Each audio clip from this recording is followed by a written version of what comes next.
under the carpet tèmi carpet ló wà ńbẹ̀. mo fẹ́ mọ nǹkan tó wà lábẹ́ carpet tán fi di pole yẹn mú.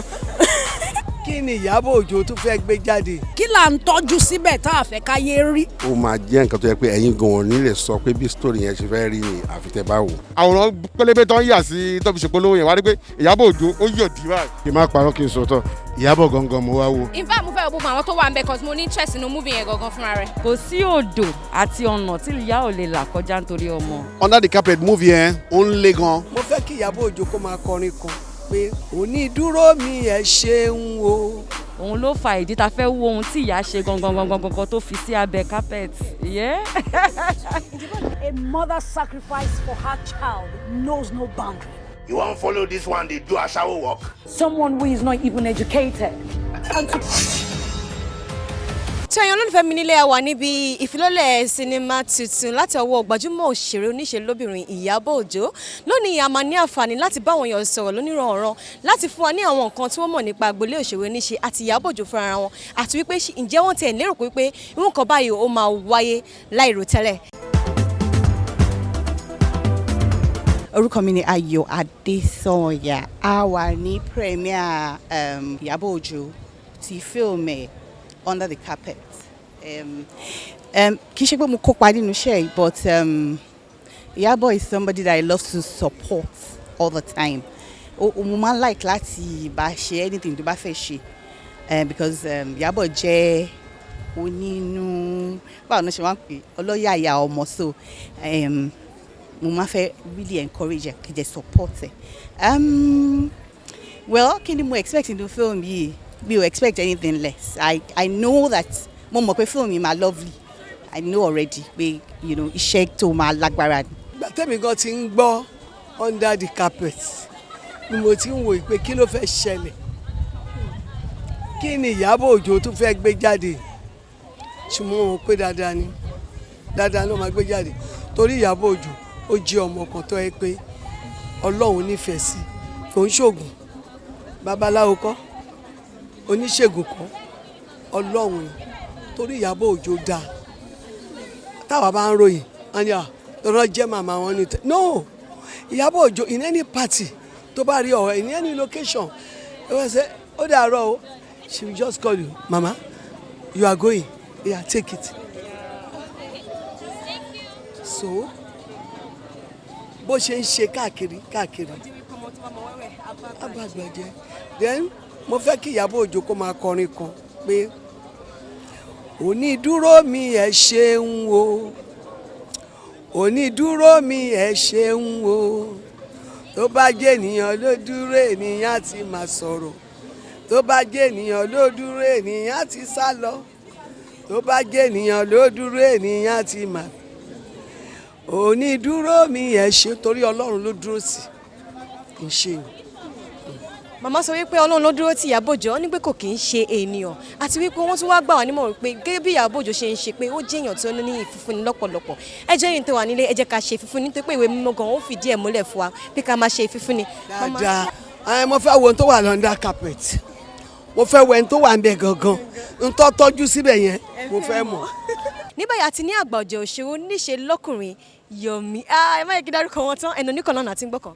ẹ má mi nǹkan tó sọ kò yé mi ó láwọn àgbà kínní kan ẹ ń ṣàgbà àwọn àgbà òṣèré làwọn Bello Jídé Kòsọ́kọ́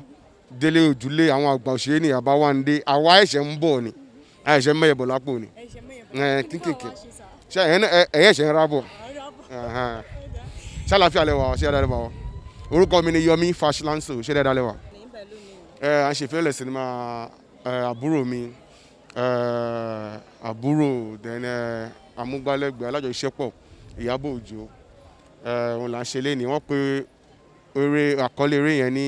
Under the Carpet bóyá tó ń bá ti gbé jáde àmọ́ tó wà under the carpet àbí tó bá wà níbàlẹ̀ nísìn tó bá wọlé wà á mọ tó wà under the àbí tó bá gbé sí àwọn platforms míì tí ọ̀nà bá lọ wò ń bẹ̀ wà á mọ tó wà under the àmọ́ ṣe ọdún kí ni kò mọ̀ tó wà ní under the àwòrán pélébé tó ń yà sí tó fi ṣèpolówó yẹn wá rí pé Iyabo Ojo ó yọ̀ dí báyìí ó wá di òpó mú ẹ̀ẹ́dẹ̀gbọ́n kan tó wọ̀ yẹn ó fara lẹ̀ díẹ̀ olúwa ṣe pé ṣọ́ọ̀ṣì mo ti ń bọ̀ kíní ò lè mú èmi kò lè mẹ́mi. Ọ̀lẹ́ ẹ̀yàn olólùfẹ́ wa lọ́kùnrin lóbìnrin lọ́mọdé àti lágbà. I'm sure that you're enjoying your time and ṣẹ́rí movie tá a wá polówó lẹ́ni yìí tá a wá ṣí aṣọ kúrò lójú ẹ̀ lẹ́ni òun là ń pè ní Under the Carpet. Kí ni nǹkan tí ó wà ní abẹ́ ìtẹ̀lẹ̀?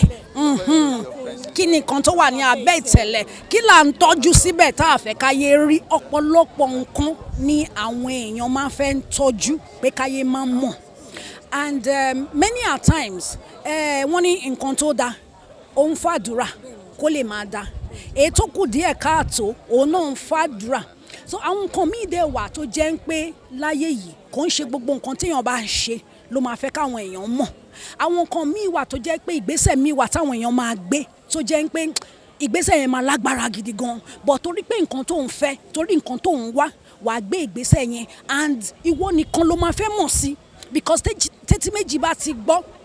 sórí Yorùbá máa ń pòwe kan wọ́n ní àṣegbé ò sí àṣepamọ́ ló wà èmi dẹ̀ tún ti wá fẹ́ tweak òwe yẹn díẹ̀ ń pé àṣepamọ́ gan ò sí lọ títí because kò sí nǹkan téèyàn ń ṣe pamọ́ tí ojú ẹ̀dá ò ní tó ojú Ọlọ́run tó so ń bo ní àṣepamọ́ wà kò sí so ṣùgbọ́n àwọn nǹkan míì wà gẹ́gẹ́ bí ẹ̀dá tó jẹ́ pé a máa ṣe àáwò ń pé tá a bá ṣe kínní ká fi pamọ́ ó lè má nìyí àwọn nǹkan míì dẹ̀ wà tó jẹ́ pé kò ń ṣe nǹkan tó tọ́ kò ń ṣe nǹkan tó tọ̀nà ṣùgbọ́n torí pé n tá à ń fẹ́ ní wákàtí yẹn à á ṣe à á fẹ́ fi pamọ́ ẹ má jẹ́ ń tú gbogbo ẹ̀ well a ti ń ríra wa because èmi gẹ́gẹ́ bí èèyàn kan mo jẹ́ ìkan nínú àwọn òṣèré tó wà níbẹ̀ tó bá wo picture yẹn èmi nìyẹn so and ojoojúmọ́ là ń gbọ́n sí ojoojúmọ́ là ń mọ̀ sí so èmi náà fẹ́ wo bí àwọn ẹlẹgbẹ́ mi tó kù tí wọ́n ṣe mo mọ̀ pé tá a bá tún ṣe tán lẹ́nu màá tún rí ọgbọ́n méjì mẹ́ta tí màá tún add. Under the carpet abẹ́ ìtẹ̀lẹ̀ pupa àmọ́ bí àpupa nàrí dúdú àmọ́ àmọ́ tí nígbà tí a bá wọlé ẹ kúrọ̀lẹ́ sá. ẹ kúrọ̀lẹ́ ọ̀ṣọ́ àlàáfíà làbáyé o mo kí ẹ̀yọ́ lólùfẹ́ mú kàrẹ́ èyí wò mí pé ṣé lálàáfíà lẹ́wà ṣé ládàá làbáyé o ṣé ládàá lẹ́yìn náà wà o. dáadáa lọ́wọ́ dáadáa lèmi náà wà. dáadáa ni Kilarigbo gan wà dáadáa ni mú kàrẹ́ films náà wà nǹkan tí mo rí ni pé téèyàn bá pè nǹkan ní ìtẹ̀lẹ̀ pupa under the carpet ọ̀pọ̀lọpọ̀ èèyàn ló máa ń fún fíìmù ní orúkọ tó jẹ́ pé ẹ ti mọ nǹkan tó fẹ́ ṣẹlẹ̀ so lábá wò dáadáa á ti rí i pé ìtẹ̀lẹ̀ kílẹ̀ pé under the carpet ẹ ti rí i pé ó máa jẹ́ nǹkan tó jẹ́ pé ẹ̀yin gan ò ní lè sọ pé bí story yẹn ṣe fẹ́ rí ni àfi tẹ́ bá wò mo sọ lẹ́ẹ̀kan pé tí producer bá wà tẹ́ bá ti mọ̀ pé nípa technical ó like good technical movie ó like story tó dáa ó like kó máa cast life face gbàkànbọ̀kan nínú pé torí pé ní ìjọ rẹ mi mo mọ̀ pé Iyabo ò ní ever ṣe rubbish because kì í ṣe ẹni tó ń wá all the time gbogbo àwọn òṣèré tó wà nínú ẹni mo fẹ́ wọ ipa tí wọ́n kó torí pé mo jẹ́ olùdarí eré mo dẹ̀ mọ̀ pé gbogbo wọn ni wọ́n máa ṣe ń tán fún wọn dáadáa. lónìí a wà pẹ̀lú ẹlẹ́fẹ̀ lóbìnrin tí gbogbo yìí olólùfẹ́ tẹ́ fẹ́ràn dáadáa Taaooma òun náà ló wà níbí báyìí ìgbájú gbígbó náà ni ṣùgbọ́n wọn ní fún mi. ẹ kúrọ̀lẹ́ nílé lóko ní gbogbo ibi ẹ ṣé orúkọ mi ni Taaooma sẹ́rí èmi ni mo browse yẹ out fúnra mi tí mo ní this the dressing gangan ni mo fẹ́ mo lè sì gbé sẹ́rí orú mú mi mà ká má parọ́. ẹ̀yin náà ti mọ̀ pé kìkì ẹ̀fẹ̀ ni ara Taaooma kò kí ń ṣe rárá Taaooma. Iyabo Ojo jẹ́ èèyàn kan tí mo fẹ́ràn lọ́pọ̀lọpọ̀ ó jẹ́ èèyàn tí mo wò dàgbà nígbà tí mo dàgbà so tí mo ṣe wà mí báyìí inú mi dùn torí pé ó jẹ́ pé mo wà pẹ̀lú bí role model mi tí mo wò pé ok mo wò bẹ́ẹ̀ ni pé mo fẹ́ jẹ́ bí ẹni ní ọjọ́ iwájú Ọlọ́run dẹ̀ ṣe tí mo wà ń bí báyìí pẹ̀lú ẹ̀ and I'm really glad that I'm here with this person and I expect an amazing content from this movie.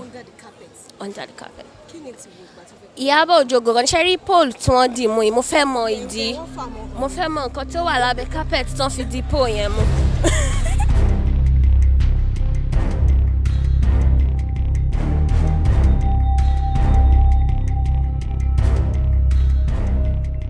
ẹ̀yin tèmi ní láti wà ní pẹ̀lú oníkan òní Iyabo Ojo òṣèré yín tẹ̀sí mọ̀ pé gbogbo tó mọ́ fún ọmọ ní ọpọlọ.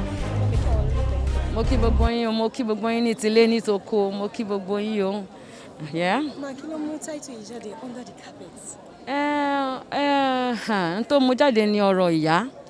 Torí ìyá ọ̀rọ̀ ìyá ṣe pàtàkì nínú ayé ọmọ, ìyá gidi, ìyá rere, ìyá tó nífẹ̀ẹ́ ọmọ ẹ̀ dénúdénú. Kò dẹ̀ sí nǹkan tí ìyá ò lè ṣe fọ́mọ. Kò sí ìyà tí ìyá ò lè jẹ nítorí ọmọ. Kò sí odò àti ọ̀nà tí ìyá ò lè là kọjá nítorí ọmọ. Òun ló fa ìdí ta fẹ́ wo ohun tí ìyá ṣe gangan tó fi sí abẹ́ carpet. Mama, I just need to say ẹ mọ̀ pé gbogbo wa ìkan náà ni gbogbo wa. Nígbà tá a dẹ̀ ń kọ story tá a ń kọ àti wò pé ẹni lágbájá báyìí òun ló máa da fún afárabalẹ̀ mú ọjọ́ àti fẹ́ yà. Ṣé àwọn pé ní iṣẹ́ tó bá fẹ́ ṣe ní Yorùbá tí ń lọ́mọ mi lẹ́nu báyìí tó bá ti fẹ́ ṣe ní fast ní kíákíá òun làwọn colleagues mi máa ní àwọn òráyè nítorí wọ́n ti níṣẹ́ mi bọ́ èmi ti máa sọ fún wọn sílẹ̀ pé mo níṣẹ́ báyìí o ọ̀pọ̀lọpọ̀ lè mọ̀ pé mi ò ń dédé yaṣẹ́ tó bá nítumọ̀ mi ò ń ya eré mi ò ń sọ story tó bá nítumọ̀ tí kò lẹ́kọ̀ọ́ nú so kò sí so nǹkan tó fà á nìyẹn tí mo fi wò pókè kò sígbà tí bá pè kankan nu wọn tí wọn kì í jẹ mi. sinimá yìí báwo lè ṣe fẹ́ gbé káàkiri ṣé. a máa gbé àwọn silver bed distribution àwọn ló ń distribute káàkiri gbogbo sinimá pátápátá so à ń ṣèpolówó ìmọ̀ máa pàdé àwọn olólùfẹ́ mi náà kọ̀ọ̀kan ní àwọn sinimá kọ̀ọ̀kan àá tún máa fún wọn láwọn ẹ̀bùn lóríṣiríṣi àwọn ọ̀rẹ́ mi náà àti àwọn tó kópa nínú iṣẹ́ yìí náà àwọn náà máa jáde síta láti lè bá mi ṣe àjọyọ̀ àti àjọrí pẹ̀lú àwọn tó máa wá wo sinimá náà. inú wa dùn láti wà níbí pẹ̀lú ẹ ṣe gan kò pé méjì èèyàn kan náà ni Tiana styling. Orúkọ tèmi ni Kudrat Ogunro aláṣẹ àti olùdarí Kudi Alágbo aníkàwọ káwáwo nǹkan tó ń ṣẹlẹ̀ ní abẹ́ ìtẹ̀lẹ̀ produced by ó ti yẹ Iyabo Ojo náà ni àti wá wà ń bí o ẹ wò ẹni tí ó sì ń bí lẹ́nìí kò tí ì rí nǹkan kan nǹkan tí Iyabo Ojo bá ti ṣe é mọ̀ pé tí ẹ máa ń gbà yóò máa ń yàtọ̀ kò ṣẹlẹ̀ rí ní. Good day everybody, orúkọ mi ni Taaooma and ẹ dẹ̀ ń wo Kilarigbo TV, don't touch the dial. Kilarigbo kí lẹ́yìn rí gbọ́ nǹkan tèmi rí gbọ́ èmi ti sọ ẹ̀yin náà ẹ má tẹ̀ kúrò ẹ máa wo Kilarigbo ẹ máa gbọ́ Kilarigbo ẹ máa sọ Kilarigbo ìyanu máa ṣẹlẹ̀. àwọn tèmi Kilarigbo ẹ̀yin tí gbogbo ẹ̀ la gbọ́ gbogbo ẹ̀ lẹ́dẹ̀ máa gbọ́ ó lè máa wo orí gbogbo wa a dẹ̀ máa gbọ́ ń pẹ̀ gan ṣó yẹ yín bẹ́ẹ̀ kẹwàá sexy kẹ́kọ̀ọ́ máa dùn kẹ́kọ̀ọ́ máa kó pọ̀ KPK ó pọ̀ rẹpẹtẹ. ẹ̀yin olólùfẹ́ mi orúkọ mi Deyemi Ọ̀kanláwọn aka Deyemi the actor ẹ máa wo Kilarigbo TV. ní báyìí a tún ní àǹfààní láti wà pẹ̀lú gbajúmọ̀ òṣèré lóbìnrin Táyọ̀ Odò èkété mọ̀ gẹ́gẹ́ bíi Síkírátì Síndodo. ẹ kúrọ̀lẹ́ mọ́. ẹ kúrọ̀lẹ́ o ṣe wá òkè mo kí gbogbo ẹ̀yin aráalé o ẹ̀yin olólùfẹ́ mi ṣé àlàáfíà ni mo bá yín. àkọ́kọ́ kọ́ leléyìí tí mo máa wo fíìmù Iyabo Ojo so nígbà tí mo rí tí ó send invite mi tí mo dẹ̀ rí ìpolówó ẹ̀ lórí Instagram mo wá pé mo ń láti wá torí mo fẹ́ mọ nǹkan tó wà ní abẹ́ carpet gangan mo fẹ́ wo Iyabo number 1 Iyabo Tósìn Abíọ́lá àti in fact mo fẹ́ wo gbogbo àwọn tó wà ń bẹ̀ cause mo ní interest nínú movie yẹn gangan fúnra rẹ̀. ojú tẹ fi ń wò wá ò ní fọ́ etí tẹ fi ń gbọ́ wá ò ní di ẹ ṣé o èmi ni tiyín tòótọ́ Gbénga Adéyínká àkọ́kọ́ mo wí pé Iyabo tún ti dé o ṣùgbọ́n inú mi dùn gidi gan torí ó pẹ́ tí Iyabo ti wá sí sinimá orí TikTok nìkan láti máa ń rí orí Instagram ṣùgbọ́n báyìí inú mi dùn gidi gan fún nítorí òyìnbó máa ń sọ pé you are only as good as your last project nǹkan tí o bá ṣe ní báyìí láyé máa rántí so inú mi dùn fún gan ipe ó wá sí sinimá. Iyabo ni kí ni Yorùbá ń pè ní creativity náà iṣẹ́ ọpọlọ tó pò pọ̀ gidi òun mo fẹ́ wò lé ni bẹ́ẹ̀ ni. mo rí pọ́ńtà mo wí pé bóyá olóṣó mú standing ni ṣùgbọ́n tá a bá ti wọlé gbogbo ẹ̀ náà la máa rí ṣé kí n má parọ́ kí n sòótọ́ Iyabo gangan mo wá wo òun gangan mo wá wo kí n má parọ́. Iyabo Ojo ó wá pélé ní under the carpet mi ìmọ̀kan tó wà ń bẹ̀ mo fẹ́ mọ̀kan tó wà ní abẹ́ ìtẹ̀lẹ̀ pupa òun náà nínú ní kí n mú wá fún yín a sì ní àwọn òṣèré jàǹkànjàǹkàn tó dìde lónìí tó sì kópa ní sinimá yìí ẹ fẹ́ gbọ́ nípa ẹ fẹ́ mọ̀ ẹ mọ̀ àrígbọ́ nígbà tí ẹ bá wọnú ilé èmi ò yí padà tèmi tí àmọ̀nà Bọ́ládé lè mí jẹ́ èmi náà mara kí màjọ́ méjọ màjọ́gbẹ̀rún màjọ́gbẹ̀kọ́ ọmọ ìwé ní sinmi ẹ̀ka gbọ́dọ̀ sẹ́mi nìyẹn ẹ má tẹ̀lé mi ká lọ kò tí ì tán lónìí à ń bọ̀. ó ṣe torí pé gbajúmọ̀ ni mí orúkọ tèmi ni Ayọ̀ Ọládẹ̀jọ tí gbogbo èèyàn mọ̀ sí Oyíndá Ọládẹ̀jọ. nǹkan tó ṣe yìí gbogbo obìnrin tó jẹ́ akíkanjú tó fẹ́ nǹkan rẹ̀ ṣe ó jẹ́ kó gbè lẹ́yìn ẹ̀ àwa gbè lẹ́yìn. Oyin tó kọ́ sí aṣọ yìí ó pọ̀ gidi gan ni torí pé mò ń wò wípé ó yẹ kí a máa gbé àṣà wa lárugẹ yàtọ̀ sí wípé mo tiẹ̀ ń ta aṣọ òkè gan mo mọ̀ pé táwọn èèyàn bá lọ sírú ìvẹ́ǹtì báyìí aṣọ òyìnbó la máa sábà máa ń wọ̀ mo lè wá wò pé ké nígbà tẹ́mi kúkú ń ta aṣọ òkè so kí ló ṣe mí tí mi ò kàn báyẹn pọ̀ mọ́ àrùn tí mo tún ń ṣe kí ìdẹ̀ fi dára kó lè jojú ní gbèsè ọ̀pọ̀lọpọ̀ ẹ̀kọ́ nínú ẹ̀ ó dá mi lójú in fact kan tí mò ń retí torí pé mo mọ̀ wípé Ìyábọ̀ kó tó ṣe nǹkan kò kàn déédéé ṣe nǹkan ṣá ó máa ń gbé ọpọlọ kalẹ̀ kó tó ṣe nǹkan in fact mi ò expect anything less I trust her for that. òun náà ni mò ń sọ pé nǹkan tó wà ní abẹ́ kápẹ́ẹ̀tì yẹn àjọ máa rí lẹ́nìí ni àjọ fẹ́ wọ nǹkan tá a fẹ́ wá wò gangan nìyẹn. red carpet àbí ṣé red carpet ni àbí kí ni under the carpet yes a wà ní premiere under the carpet produced by Iyabo Ojo my mama make up by me actually. So I'm so happy to be here like inú mi dùn láti wà níbí. tí a bá fẹ́ wá ìlú mọ̀ọ́ká ní pé ká ṣe ayẹyẹ ọlọ́kan òjọ̀kan ó wà lọ́wọ́ Pretty Mike ẹ má rí gbogbo àwọn òde tó máa ṣe ẹ sì má rí àwọn òrèké lẹ́wà ọlọ́kan òjọ̀kan tó máa lò níbi òde náà ní ìmọ̀ pẹ̀lú Pretty Mike ẹ̀yin fans wọn. orúkọ mi ni Pretty Mike of Lagos Oṣàmọ̀. wọ́n mọ̀ ọ́n gbà bẹ́ẹ̀. Iyabo Ojo ọ̀rẹ́ mi gan-an under the carpet movie yẹn ó ń le gan as in ẹ má wọrí. ẹ má wọrí ṣé rí mo ìmúfà mo ní pé kí Pretty Mike kan sọ èdè Yorùbá nítorí pé abínibí yàtọ̀ sí ability lè yẹ kẹ́ máa gbọ́ bẹ́ẹ̀ àmọ́ ó gbìyànjú náà láti sọ èdè Yorùbá èdè tí kò kì í ṣe èdè wọn Pretty Mike mo gbà fún yín torí corona. wá ṣe rí. ẹ̀yin olólùfẹ́ wa ẹ̀yin olólùfẹ́ Nollywood a kí yín o ẹ káàbọ̀ ẹ ṣe púpọ̀ fún gbogbo fíìmù tó tẹ̀ ń wò ẹ ṣe gan. First of all Iyabo jẹ́ ẹni tó wà very important to me you know ẹni tó níwà you know but everybody máa rò pé nítorí pé a máa ń rí wọn lórí social media ó máa ń ṣeré ó máa ń tijú gan o ó máa ń tijú gan but nígbà tó pè mí pé kí wọ́n bá ṣe fíìmù mi mo rí pé mo lè sọ no so mo ka script yẹn a beautiful script you know ó pé orúkọ àwọn actors tó máa wà nínú ẹ̀ àwọn Fẹ́mi Jacobs àwọn gan wà nínú film you know mo dẹ̀ rí pé it's gonna be a really good production mo dẹ̀ máa ti mo ka character èmi gan rò bóyá mo lè ṣe but director tó shoot film Tọ́pẹ́ Aláké àjọ jókòó àjọ sọ̀rọ̀ ó explain nǹkan tó fẹ́ fún mi exactly èmi wá lọ ṣiṣẹ́ tèmi wá lọ prepare you know and nígbà tá a lè dé set wọ́n dẹ̀ sọ pé wọ́n like nǹkan tí mo ṣe ok ẹ ṣe gan o ẹ ṣe gan kò tiẹ̀ sí everybody tá a pè sórí set yìí torí film yìí professional ni gbogbo wa professional so and à ń ṣe àwọn tó máa fi hàn wá la máa gbéra gan everybody very down to earth yeah that's it. Kí everybody ṣáà wá sí cinema kọ́ wá wọ under the carpet mo believe pé everybody máa ní good time you know wọ́n máa really love wọ́n máa nífẹ̀ẹ́ film náà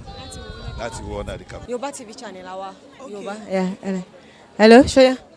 ní báyìí a ṣe wà níbi sinimá Iyabo Ojo tí wọ́n pè ní under the carpet àwa wò lónìí láti mọ nǹkan tó wà ní abẹ́ ìtẹ̀lẹ̀ gangan ní pàtó. ẹ kúrọ̀lẹ́. ẹ kúrọ̀lẹ́. bá a dárúkọ ifá wọn lólùfẹ́ àti pé kọ́ lè mọ̀ pé ẹ wà náà àwọn òṣèré tó wà ní sinimá yìí. ok orúkọ mi ni Rasheedat Ọlátòkùnbọ̀ Jọlá Oṣó Yorùbá movie lèmi ṣe but mo wà lára àwọn tó wà nínú movie I don't know how to under the carpet yeah I'm one of the cast yeah mo play role Alimo girlfriend èèyàn kan nínú movie yẹn. Yeah.